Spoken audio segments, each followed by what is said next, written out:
আপনি আমাকে অপমান করেছেন। আমার নামটা পর্যন্ত আপনি ঠিকমতো উচ্চারণ করতে পারেন না। আপনার লজ্জা হওয়া উচিত। বৈষম্য বিরোধী ছাত্র আন্দোলন চলাকালে একটি বেসরকারি টেলিভিশন চ্যানেলে টক শোতে উপস্থাপনা করে আলোচনায় উঠে আসেন অনুষ্ঠানের সঞ্চালক দীপ্তি চৌধুরী।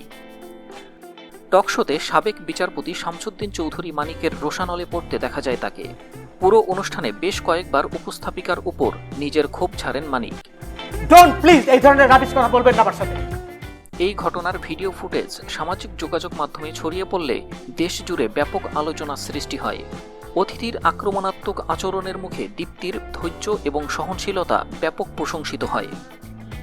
দীপ্তি চৌধুরী যখন সারা দেশে আলোচিত, ঠিক সে সময়ে তাকে নায়িকা হওয়ার প্রস্তাব দিয়েছে দেশের অন্যতম শীর্ষ চলচ্চিত্র প্রযোজনা প্রতিষ্ঠান জাজ মাল্টিমিডিয়া। তবে সে প্রস্তাব ফিরিয়ে দিয়েছেন দীপ্তি।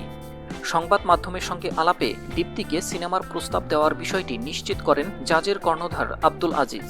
তিনি বলেন, নতুন একটি সিনেমার কাজ শুরু করতে যাচ্ছি।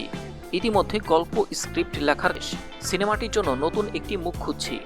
প্রথমে দীপ্তি চৌধুরীকে নায়িকা হিসেবে চেয়েছিলাম আমরা, কিন্তু এই মুহূর্তে সিনেমায় অভিনয় করতে চাচ্ছেন না তিনি।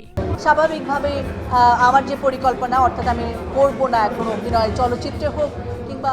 জানা গেছে পরিচিত জনের মাধ্যমে দীপ্তির কাছে সিনেমাটির প্রস্তাব দেওয়া হয়, তবে তিনি বিনয়ের সঙ্গে নায়িকা হওয়ার প্রস্তাব ফিরিয়ে দিয়েছেন।